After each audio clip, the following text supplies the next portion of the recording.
New Zealand के खिलाफ तीसरे टेस्ट मुकाबले के पहले दिन पहले रविंद्र जडेजा और वाशिंगटन सुंदर ने किया कमाल, तो इसके बाद शुभमन गिल ने भी रचा इतिहास। नमस्कार दोस्तों, स्वागत है आपका एक बार फिर हमारे चैनल धाकड़ क्रिकेट में। दोस्तों, भारत और न्यूजीलैंड के बीच खेले जा रहे तीसरे टेस्ट मुकाबले के पहले दिन रविंद्र जडेजा ने पंजा लेकर इतिहास बना दिया, तो वहीं पर वाशिंगटन सुंदर ने भी 4 विकेट लेकर कमर तोड़कर रख दी न्यूजीलैंड की टीम की।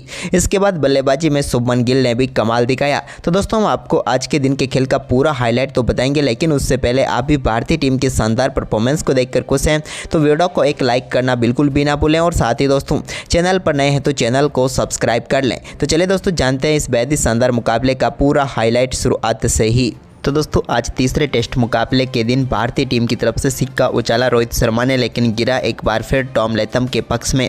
लैथम ने टॉस जीतकर पहले बल्लेबाजी का फैसला किया। टीम इंडिया एक बदलाव के साथ उतरी, जहां पर बुमराह की जगह मोहम्मद सिराज को जगह मिली। तो वहीं पर टॉम लैथम और डेवन कॉनवे पारी की शुरुआत करने उतरे, तो दूसरे ओवर की चौथी गेंद पर ही शानदार चौके के साथ लैथम ने बेहतरीन आगाज किया।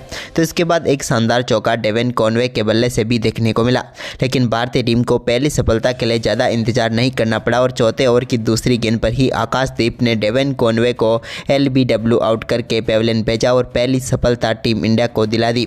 डेवन कॉनवे काफ़ी शानदार फॉर्म में जरूर चल रहे थे, लेकिन आज वो कुछ खास नहीं कर पाए। उन्होंने रिव्यू जरूर लिया था, लेकिन ये रिव्यू भी गंवाया और इस पारी में सिर्फ 11 गेंदों का सामना करने के बाद 4 रन बनाकर डेवन कॉनवे चलते बने। इसके बाद दोस्तों यहाँ पर टॉम लैथम के साथ मिलकर विलियंग ने स्कोर को आगे बढ़ाना शुरू किया। इसी बीच 10वें ओवर की दूसरी गेंद पर एक शानदार चौका विलियंग के बल्ले से देखने को मिला, लेकिन तो वहीं पर भारतीय टीम के लिए अब टॉम लैथम का विकेट जरूरी था।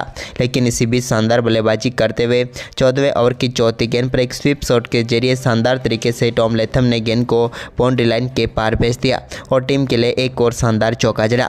इसके बाद 15वें ओवर की पहली गेंद पर विलियंग के बल्ले से एक बड़ा शॉट देखने को मिला, जहां पर उन्होंने गेंद को आगे बढ़कर मिड विकेट की तरफ बेहतरीन तरीके से छक्के के लिए बाउंड्री लाइन के पार भेजते हुए इस टेस्ट मुकाबले का पहला छक्का जड़ दिया। लेकिन इसी बीच 16वें ओवर की आखिरी गेंद पर टॉम लैथम को वाशिंगटन सुंदर ने चलता किया। वाशिंगटन सुंदर की गेंद को कुछ भी ना समझ पाए लैथम और बोल्ड होकर पेविलियन लौटे और भारतीय टीम को दूसरी सफलता मिली। तो वहीं पर वाशिंगटन सुंदर ने अपनी पहली सफलता हासिल कर ली। यहाँ पर टॉम लैथम की हम बात करें तो उन्होंने 44 गेंदों का सामना किया और 28 रन बनाकर पेविलियन लौटे।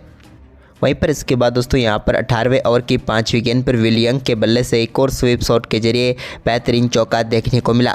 लेकिन इसी बीच 20वें ओवर की आखिरी गेंद जो कि वाशिंगटन सुंदर ने डाली और इस गेंद पर भारतीय टीम को एक और बड़ी सफलता मिली, जहां पर वाशिंगटन सुंदर ने सचिन रविंद्र को बोल्ड करके पेविलियन भेजा और भारतीय टीम को एक और सफलता मिल गई। न्यूजीलैंड की टीम ने अपना महत्वपूर्ण विकेट गंवा दिया, क्योंकि सचिन काफ़ी शानदार फॉर्म में चल रहे थे। सचिन रविंद्र इस मुकाबले में 12 गेंदों का सामना करने के बाद 5 रन बनाकर पेविलियन लौटे। वहीं पर इसके बाद दोस्तों आज के दिन के पहले सत्र की समाप्ति तक न्यूजीलैंड की टीम ने 92 रन बनाए और अपने 3 महत्वपूर्ण विकेट गंवा दिए। फिलहाल यहां पर क्रीज पर विलियंग 78 गेंदों पर 38 व डेरिल मिचेल 21 गेंदों पर 11 रन बनाकर क्रीज पर मौजूद थे। वहीं पर पहले सत्र की हम बात करें तो भारतीय टीम ने 3 विकेट चटकाए, जिसके चलते ये सत्र भारतीय टीम के नाम रहा। वहीं पर इसके बाद दोस्तों आज के दिन का दूसरा सत्र शुरू हुआ, तो एक बार फिर यहां पर न्यूजीलैंड की टीम की तरफ से विलियंग और डेरिल मिचेल ने टीम के स्कोर को काफ़ी शानदार तरीके से आगे बढ़ाना शुरू किया। इसी बीच विलियंग ने शानदार परफॉर्मेंस करते हुए 30वें ओवर की चौथी गेंद पर बड़ा शॉट खेला और गेंद को डाउन द ग्राउंड 6 रनों के लिए बाउंड्री लाइन के पार भेजते हुए 94 गेंदों पर अपना अर्धशतक पूरा कर लिया। इसके बाद दोस्तों यहां पर डेरिल मिचेल ने भी शानदार तरीके से एक रिवर्स स्वीप शॉट मारा और गेंद को चौके के लिए बाउंड्री लाइन के पार भेजने में वो भी कामयाब हुए। इसके बाद दोनों बल्लेबाजों के बीच शानदार अर्धशतकीय साझेदारी भी पूरी हो गई। लेकिन इसी बीच 45वें ओवर की दूसरी गेंद पर रविंद्र जडेजा ने विलियंग को स्लिप में खड़े रोहित शर्मा के हाथों कैच कराकर पेविलियन भेजा और भारतीय टीम को एक और महत्वपूर्ण सफलता दिला दी। विलियंग काफ़ी शानदार बल्लेबाजी जरूर कर रहे थे, लेकिन आखिरकार अपने 138 गेंदों का सामना करने के बाद 71 रन बनाकर वो पेविलियन लौटे। उनके आउट होने के बाद क्रीज पर ब्लैंडल उतरे, लेकिन दोस्तों ब्लैंडल सिर्फ 2 ही गेंदों का सामना कर पाए और इसी ओवर की 5वीं गेंद पर रविंद्र जडेजा की एक और शानदार गेंद ने उनकी पारी को भी समाप्त किया और भारतीय टीम को एक ही ओवर में 2 सफलताएं दिलाकर इस मुकाबले में शानदार वापसी करवा दी रविंद्र जडेजा ने। ब्लैंडल की हम बात करें तो वो यहाँ पर कुछ खास नहीं कर पाए और 3 गेंदों का सामना करने के बाद 0 रन पर ही चलते बने। इसके बाद दोस्तों यहाँ पर डेरियल मिचेल ने शानदार परफॉर्मेंस जारी रखा और 52वें ओवर की तीसरी गेंद पर एक और बड़ा शॉट खेला और यहाँ पर चौके के लिए गेंद को लॉन्ग ऑफ के ऊपर से बाउंड्री लाइन के पार भेज दिया। इसके बाद दोस्तों यहाँ पर शानदार बल्लेबाजी करते हुए 52वें ओवर की 5वीं गेंद पर मिले सिंगल के साथ ही डेरियल मिचेल ने भी अपना शानदार अर्धशतक पूरा किया। उन्होंने अर्धशतक के लिए 90 गेंदों का सामना किया। अर्धशतक के बाद यहाँ पर 53वें ओवर की चौथी गेंद पर ग्लेन फिलिप्स ने भी एक और चौका बैक फुट से कट के जरिए लगाया रविंद्र जडेजा की गेंद पर, लेकिन इसी ओवर की आखिरी गेंद पर रविंद्र जडेजा ने ग्लेन फिलिप्स के सामने एक और कमाल की गेंद डाली और उस पर बोल्ड कर दिया। यहाँ पर रविंद्र जडेजा ने ग्लेन फिलिप्स को और भारतीय टीम को एक और सफलता मिल गई। ग्लेन फिलिप्स की हम बात करें तो वो भी सेट तो हो चुके थे क्योंकि 28 गेंदों का सामना कर चुके थे, लेकिन 17 रन बनाकर पेविलियन लौट गए। इसके बाद दोस्तों आज के दिन के दूसरे सत्र को भी न्यूजीलैंड के बल्लेबाज इस सोडी और डेरियल मिचेल निकालने में कामयाब हुए। इस सत्र की बात करें तो न्यूजीलैंड की टीम ने 28 ओवर में 100 रन बनाए और 3 विकेट गंवाए। वैसे फिलहाल मिचेल 53 तो वहीं पर सोडी 1 रन बनाकर क्रीज पर मौजूद थे, लेकिन ये सत्र यहाँ पर दोनों टीमों के बीच शेयर्ड रहा। वहीं पर दोस्तों आज के दिन के तीसरे सत्र का आगाज भी शानदार तरीके से किया डेरियल मिचेल ने और वाशिंगटन सुंदर की गेंद को सीधे स्टैंड में डिपॉजिट किया मिड विकेट के ऊपर से शानदार छक्के के लिए और छक्के के साथ ही उन्होंने शानदार आगाज कर दिया। इसके बाद दोस्तों यहाँ पर शानदार बल्लेबाजी करते हुए इस सोडी ने भी 61वें ओवर की तीसरी गेंद पर एक और शानदार चौका स्लिप के ऊपर से लगाने में वो कामयाब हुए रविंद्र जडेजा के सामने, लेकिन इसकी अगली ही गेंद पर रविंद्र जडेजा ने शानदार वापसी की और इस सोडी को LBW आउट करके पेविलियन भेज दिया और भारतीय टीम को एक और सफलता दिला दी। इस सोडी इस मुकाबले में 19 गेंदों का सामना जरूर कर पाए, लेकिन आखिरकार वो भी रविंद्र जडेजा का शिकार बन गए। इस सोडी ने 19 गेंदों का सामना करते हुए 7 रनों की पारी खेली। वहीं पर इसके बाद दोस्तों 61वें ओवर की आखिरी गेंद पर मैट हेनरी को भी चलता किया रविंद्र जडेजा ने और एक बार फिर एक ही ओवर में 2 सफलताएं टीम इंडिया को दिला दी। शानदार गेंदबाजी करते हुए अपना 5 विकेट हॉल भी पूरा कर लिया रविंद्र जडेजा ने और मैट हेनरी 2 गेंदों का सामना करने के बाद 0 पर ही चलते बने। वहीं पर इसके बाद डेरियल मिचेल ने अपना आक्रामक खेल दिखाना शुरू कर दिया तो उन्होंने 62वें ओवर की दूसरी गेंद पर वाशिंगटन सुंदर की एक और गेंद को 6 रनों के लिए बाउंड्री लाइन के पार भेज दिया।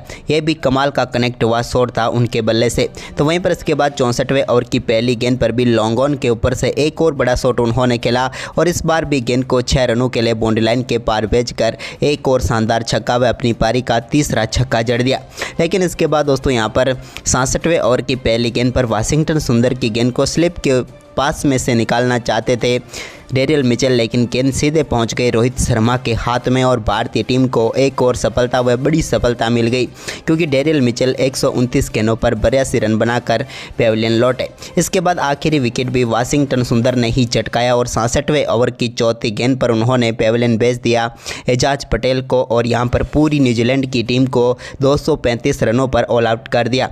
टीम इंडिया की तरफ से 4 विकेट वाशिंगटन सुंदर को तो 5 विकेट रविंद्र जडेजा को मिले, जबकि 1 विकेट आकाशदीप ने चटकाया। वहीं पर न्यूजीलैंड की टीम 235 रनों पर ऑल आउट हुई। इसके बाद भारतीय टीम की तरफ से पारी की शुरुआत करने उतरे रोहित शर्मा और यशस्वी जायसवाल। रोहित ने यहां पर आते ही विलो रॉक के ओवर में शानदार चौके के साथ बेहतरीन आगाज किया। दूसरे ओवर की दूसरी गेंद को उन्होंने पॉइंट की तरफ चौके के लिए बाउंड्री लाइन के पार भेज दिया। इसके बाद रोहित ने यहां पर तीसरे ओवर की तीसरी गेंद पर भी एक और शानदार शॉट खेला और कवर की तरफ गेंद को चौके के लिए बाउंड्री लाइन के पार भेज दिया और बेहतरीन चौका यहां पर भी रोहित शर्मा को मिला। इसके बाद रोहित के बल्ले से एक और शानदार चौका यहां पर कवर ड्राइव के जरिए ही देखने को मिला 5वें ओवर की पहली गेंद पर। यहां पर भी उन्होंने मैट हेनरी की गेंद को बेहतरीन तरीके से कवर की तरफ भेज दिया। इसके बाद पहला चौका यशस्वी जायसवाल ने भी 6ठे ओवर की दूसरी गेंद पर लगाया और इस चौके के साथ अपनी पारी का भी शानदार आगाज उन्होंने कर दिया। लेकिन इसके बाद 7वें ओवर की 5वीं गेंद पर मैट हेनरी ने टीम इंडिया को पहला झटका दिया और कप्तान रोहित शर्मा को स्लिप में यहाँ पर कप्तान लेथम के हाथों कैच करवा कर पेविलियन भेज दिया और भारतीय टीम को झटका दिया पहला। रोहित 18 गेंदों पर 18 रन बनाकर पेविलियन लौटे। इसके बाद दोस्तों यशस्वी जायसवाल ने 11वें ओवर में शानदार बल्लेबाजी करते हुए ग्लेन फिलिप्स की पहली व दूसरी 2 गेंदों पर लगातार 2 चौके जड़े। तो फिर ऐसा ही कारनामा यहां पर करके दिखाया शुभमन गिल ने, जब उन्होंने 14वें ओवर की पहली व दूसरी गेंद पर 2 शानदार शॉट खेले और दोनों शॉट स्वीप के जरिए उन्होंने गेंद को बाउंड्री लाइन के पार भेजा और बेहतरीन तरीके से 2 गेंदों पर 2 चौके यहां पर शुभमन गिल ने लगाए। लेकिन शुभमन गिल का ये शानदार परफॉर्मेंस आगे भी जारी रहा और उन्होंने 15वें ओवर की तीसरी गेंद पर एक और बड़ा शॉट खेला और इस बार भी ग्लेन फिलिप्स की गेंद को मिड विकेट के ऊपर से स्टैंड में डिपॉजिट कर दिया और एक और शानदार छक्के के साथ टीम इंडिया के स्कोर को तेजी से आगे बढ़ाया। तो वहीं पर इसके बाद 16वें ओवर की तीसरी गेंद पर यशस्वी जायसवाल ने भी एक और रिवर्स स्वीप शॉट के जरिए गेंद को बाउंड्री लाइन के पार पहुंचाते हुए टीम इंडिया के स्कोर को 78 रनों तक पहुंचा दिया। लेकिन इसके बाद दोस्तों भारतीय टीम को झटका दिया यहां पर 18वें ओवर की दूसरी गेंद पर एजाज पटेल ने, जब उनकी गेंद को रिवर्स स्वीप करना चाहते थे यशस्वी जायसवाल, लेकिन उनको बोल्ड कर दिया। जायसवाल 52 गेंदों पर 30 रन बनाकर पेविलियन लौटे। तो इसकी अगली ही गेंद पर नए बल्लेबाज सिराज को भी LBW आउट करके पेविलियन भेज दिया एजाज पटेल ने और बैक टू बैक 2 विकेट झटका लिए। यहाँ पर एक रिव्यू भी लेकर गए अपने साथ मोहम्मद सिराज और गोल्डन डक पर आउट हुए। इसके बाद विराट उतरे तो उन्होंने 19वें ओवर की दूसरी गेंद पर एक फुल टॉस गेंद को मिड विकेट की तरफ चौके के लिए बाउंड्री लाइन के पार भेज दिया। लेकिन इसकी अगली ही गेंद पर वो सिंगल लेना चाहते थे और अपनी ही कॉल पर अपनी ही गलती के चलते रनआउट होकर पेविलियन लौटे और भारतीय टीम को एक और करारा झटका लगा। विराट कोहली एक बार फिर से निराश करके गए और यहाँ पर रनआउट होकर पेविलियन लौटे। विराट की हम बात करें तो उन्होंने 6 गेंदों का सामना किया और सिर्फ 4 रन बनाकर अपना विकेट गंवा बैठे। इसके बाद दोस्तों आज के दिन की आखिरी गेंद पर ऋषभ पंत ने सिंगल लेकर अपना खाता खोला। वहीं पर दोस्तों भारतीय टीम का स्कोर 19 ओवर में 86 रनों तक पहुंचा 4 विकेट के नुकसान पर और पहले दिन का खेल समाप्त हो गया। भारतीय टीम अभी भी 149 रन पीछे है, जबकि क्रीज पर मौजूद है शुभमन गिल 31 रन बनाकर, तो वहीं पर उनके साथ हैं ऋषभ पंत। तो दोस्तों क्या लगता है टीम इंडिया दूसरे दिन वापसी कर पाएगी? हमें अपनी राय कमेंट बॉक्स में जरूर दें। धन्यवाद।